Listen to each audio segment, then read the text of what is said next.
El Salvador সিকট পৃথিবীর বৃহত্তম ও কঠিন কারাগার, যার ধারণ ক্ষমতা 40,000। আপনি কল্পনাও করতে পারবেন না এখানে বন্দি মানুষরা কতটা বিপজ্জনক। আজকে আমরা পৃথিবীর সবচেয়ে বিপজ্জনক মানুষের কথাই জানব।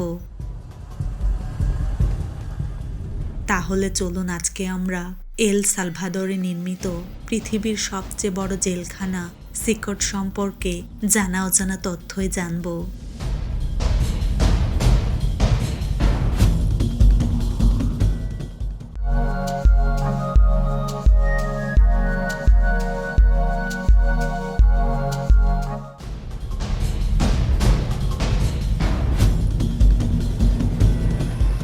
এল সালভাদরে নির্মিত পৃথিবীর সবচেয়ে বড় কারাগার নির্মিত হয়েছে পৃথিবীর সবচেয়ে গুরুতর অপরাধীদের বন্দী করতে।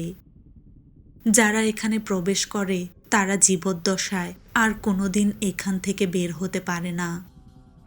এখান থেকে বাইরে যাওয়ার কোনো উপায় নেই। এই 6 মিলিয়ন মানুষের ছোট দেশে সর্ববৃহৎ কারাগারের প্রয়োজন এই গ্যাংগুলোর জন্য। এক সময় পুরো দেশে আধিপত্য বিস্তার করা এই গ্যাংগুলো 2022 সালের মার্চ থেকে নাটকীয় অভিযানের মুখোমুখি হয়। প্রেসিডেন্ট নাইব বুকেলের প্রশাসনের অধীনে মাত্র 16 মাসে 70,000-এরও বেশি মানুষকে গ্রেপ্তার করা হয়, যা সেখানকার প্রাপ্তবয়স্ক জনসংখ্যার প্রায় 2%। শিকলে বাঁধা হাজার হাজার গ্যাং সদস্যকে রাতের আধারে কড়া নিরাপত্তার বলয়ে বাসে করে সিকটে নেওয়া হয়। মাথা নিচু করে একজনের পিছনে অন্যজন বসায় তাদেরকে একটি জটলার মতো দেখাচ্ছিল। চারপাশে অস্ত্রধারী পাহারাদার থাকায় কেউ আদেশ অমান্য করার সাহস করে না। একদিনের মধ্যেই তাদের জীবন পুরোপুরি পাল্টে যায়।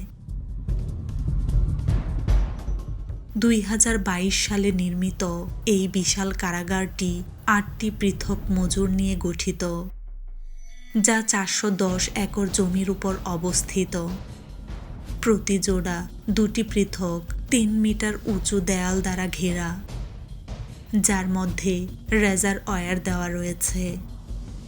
9 মিটার উঁচু বিশাল দেয়াল দিয়ে পুরো জায়গাটি ঘেরা, যার উপরে রয়েছে 3 মিটার উঁচু বৈদ্যুতিক তার, যেখানে 15,000 ভোল্ট বিদ্যুৎ বইছে।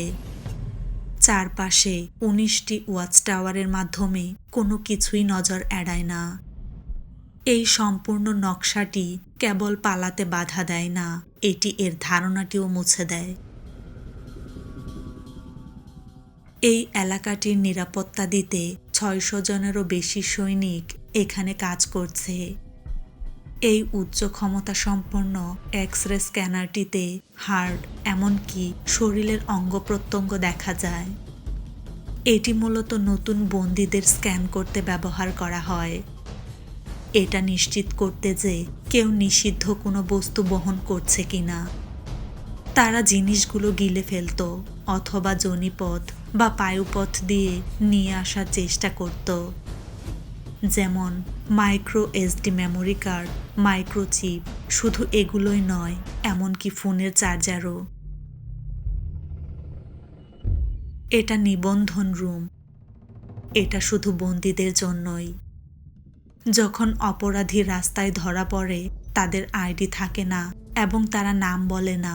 এই কারণে তাদের ফিঙ্গারপ্রিন্ট এবং ছবি তুলে সিস্টেমে নিবন্ধন করা হয়।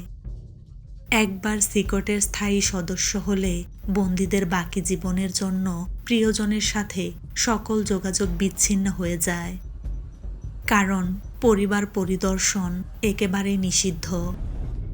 এটাও জানা গুরুত্বপূর্ণ যে বড় অভিযান পরিচালনার সময় কিছু নির্দোষ মানুষকেও ভুল করে এখানে বন্দী করা হয়েছে। যখন অপরাধীদের বন্দী করে বাসে নিয়ে যাওয়া হয়, তখন তাদের চলাচল সীমিত করতে এবং আক্রমণের ঝুঁকি কমাতে হাতকড়া এবং শিকল পরানো হয়। বিগ ডোর সুরক্ষা গিয়ারের মধ্যে রয়েছে head protection, face shield, leg protection, leg protector, শিং গার্ড, এবং সমপরিক ঢাল। সাধারণত কারাগারে বন্দীরা যে কোনো ধরনের হাতে তৈরি অস্ত্র তৈরি করে, যেমন সুচ বা ছুরি। এই জন্য তারা এই প্রোটেকশন নিয়ে থাকে। দেশকে নিরাপদে রাখতে 1000 কর্মী সিকটের ভিতরে কাজ করে। সিকটের বাইরে এক ধরনের পাথর বিছানো আছে। সিকট থেকে যদি কোনো বন্দী বের হয়ে আসে, তখন এই পাথরের উপরে হাঁটলে এক ধরনের অ্যালার্ম বাজবে, যার জন্য তারা চুপচাপ হেঁটে পালাতে পারবে না। বাইরের হস্তক্ষেপ রক্ষা করতে সিকট তার নিজস্ব অবকাঠামো নিয়ে একটি বিচ্ছিন্ন এলাকায় নির্মিত হয়েছে, যার মধ্যে রয়েছে বৈদ্যুতিক এবং পয়ঃনিষ্কাশন ব্যবস্থা। দুর্ঘটনাবশত বিদ্যুৎ এবং পানি সরবরাহ বন্ধ হলে সিস্টার্ন এবং পাওয়ার প্ল্যান্টগুলো 1 সপ্তাহ পর্যন্ত কার্যক্রম চালু রাখতে সক্ষম। এই জায়গায় 2500-রও বেশি অপরাধী রয়েছে। এ যেন এক নিয়ন্ত্রিত বিশৃঙ্খলার মধ্যে পা রাখা। অপরাধীরা সবাই সাদা শার্ট, শর্টস এবং স্লিপার পরেছে। অন্য কোনো জিনিসপত্র নেই। বেশিরভাগই জীবনের প্রথম অর্ধে, অর্থাৎ 20 বছর বয়সী। কিন্তু প্রত্যেকেই গুরুতর অপরাধে দণ্ডিত, এমনকি সবচেয়ে কম অপরাধীরাও। গড়ে প্রমাণিত 20 থেকে 30টি ঘটনা রয়েছে, কিন্তু এখানে কিছু অপরাধী শত শত নিরপরাধ মানুষের জীবন কেড়ে নিয়েছে। এই হলুদ লাইন পার হওয়া সম্পূর্ণ নিষিদ্ধ, কারণ তারা পৃথিবীর সবচেয়ে বিপজ্জনক মানুষ। মেগা কারাগারের 8টি মডিউলের প্রতিটি 32টি সেল নিয়ে গঠিত। প্রতিটি সেলে প্রায় 80 জন বন্দী থাকে, তবে এই সংখ্যা 150 পর্যন্ত পৌঁছাতে পারে। সম্পূর্ণ ধারণ ক্ষমতা পূর্ণ না হওয়া সত্ত্বেও বর্তমানে প্রতিটি বন্দীর জন্য মাত্র 0.5 বর্গমিটার স্থান বরাদ্দ রয়েছে। এখানে নেই পর্যাপ্ত আলো বাতাসের ব্যবস্থা, নেই আইনে হাঁটার অনুমতি। এখানে থাকা প্রতিটি অপরাধীকে এতটাই দীর্ঘায়িত এবং কঠিন শাস্তি দেওয়া হয়েছে যা আপনি কল্পনাও করতে পারবেন না। এই সমস্ত বন্দীরা কখনোই বের হতে পারবে না। তারা কখনোই সূর্যের আলো দেখতে পাবে না। একমাত্র এখানে আসার বা এখান থেকে বের হওয়ার অনুমতি রয়েছে কেবল এখানকার কর্মীদের এবং মিডিয়ার লোকদের। আপনি যদি তাদের চেহারার দিকে তাকান, তবে তাদের আত্মায় শূন্যতা দেখতে পাবেন। ভবিষ্যৎ নিয়ে তাদের কোনো আশা নেই। তাদেরকে দেখলে মনে হয় রোবটিক। তাদের জীবন পুরো একঘেয়েমি।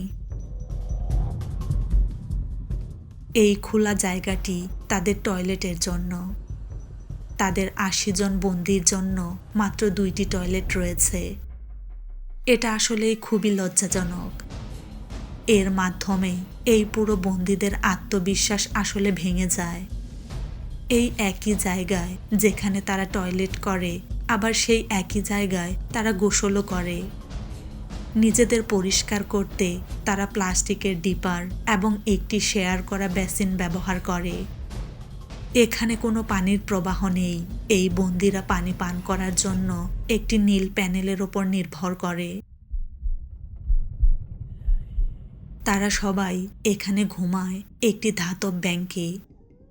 কোনো বালিশ কিংবা কোনো গদি নেই এখানে। প্রতিটা বন্দী শুধুমাত্র প্রয়োজনীয় জিনিস পায়। একটি সাদা চাদর, একটি ইউনিফর্ম, একটি মোজা, স্লিপার এবং একটি তোয়ালে। এছাড়া তারা আর কিছুই পায় না। বন্দীরা এখানে সারাদিন 4 স্তরের বেড়ে দিন কাটায়। তারা এখানে গোডাউনে রাখা জিনিসপত্রের মতোই খুব জড়ো হয়ে থাকে। স্বাস্থ্য এবং শৃঙ্খলা রক্ষার অংশ হিসেবে বন্দীরা 2 সপ্তাহ পর পর সেভ করে। এছাড়াও লম্বা চুল বা দাড়িতে তারা ধারালো বস্তুও লুকিয়ে রাখতে পারে। এই বন্দীরা একসময় MS-13 এবং পেলিও 18 গ্যাংয়ের সদস্য ছিল। যারা এল সালভাদোরের পাড়া এবং মহল্লা নিয়ন্ত্রণ করত। এছাড়াও এই গ্যাংগুলো স্থানীয়দের কাছ থেকে টাকা ছিনতাই করত এবং ভোগান্তি দিত। বাইরে একে অন্য এলাকায় প্রবেশ মানে মৃত্যুর কারণ, কিন্তু এখানে তারা শেষ নিঃশ্বাস পর্যন্ত একে অপরের পাশেই থাকবে। অধিকাংশ বন্দীর পুরো শরীর জুড়ে ট্যাটু থাকে, এমনকি তাদের মুখেও, যা তাদের অনুগত্যের পরিমাণ প্রকাশ করে। MS-13 গ্যাংদের ট্যাটুতে সাধারণত অক্ষর দিয়ে লেখা অথবা 13 লেখা থাকে। অন্য গ্যাংয়ের সদস্যরা 18 বা 666 এরকম চিহ্ন ব্যবহার করে, যার যোগফল 18, যা শয়তানের প্রতীক হিসেবে ধরা হয়। অথবা তারা রোমান সংখ্যা ব্যবহার করে। কারো মুখে গ্যাংয়ের ট্যাটু থাকলে তা স্পষ্ট নির্দেশ করে যে সে সংগঠনের সবচেয়ে নির্দয় এবং নেতৃস্থানীয় সদস্য। এমন একজন মানুষের সাথে রাস্তায় দেখা হওয়া মানে সাক্ষাৎ মৃত্যুর চোখে চোখ রাখার সমান। মাকড়সা জালের ট্যাটুর অর্থ হচ্ছে আইন ব্যবস্থার জালে আটকে পড়া আর দীর্ঘ কারাদণ্ড ভোগ করা। ডেভিল হর্নস ট্যাটু একটি অন্ধকারের প্রতীক, যা নির্দেশ করে যে এই ব্যক্তিরা হচ্ছে শয়তানের পূজারী। কিছু লোক দাবি করে তারা শয়তানের আদেশে এই কাজগুলো করেছে। একটি টিয়ার ড্রপ ট্যাটু নির্দেশ করে যে সেই ব্যক্তি কোনো মানুষের জীবন নাশ করেছে। চোখের ফোঁটার সংখ্যা বোঝায় কতগুলো জীবন তারা কেড়ে নিয়েছে।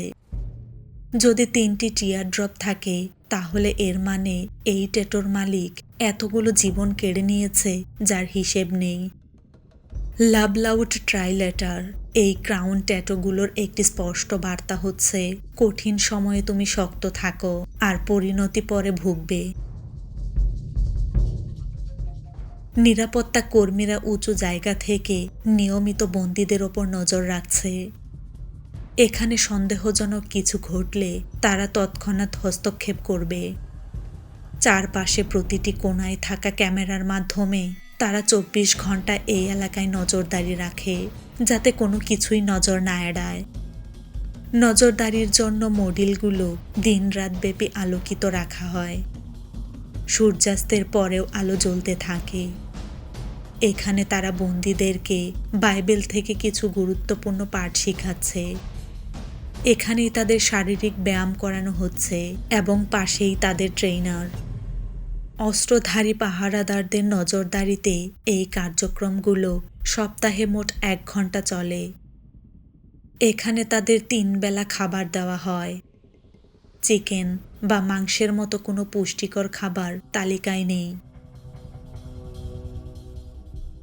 যদি কোনো বন্দী অশোভন আচরণ করে, তাহলে তাকে আইসোলেশন রুমে পাঠানো হয়।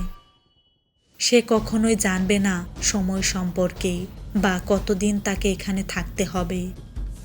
কয়েকদিন বা কয়েক সপ্তাহ পর্যন্ত সে এই কংক্রিটের বিছানায় ঘুমাবে, আর সেই অপরাধী বিচ্ছিন্ন হয়ে পড়বে পুরো পৃথিবী থেকে। সিকট এমন একটি জায়গা যেখানে আপনি আসতে চাইবেন না, এমনকি দর্শক হিসেবেও।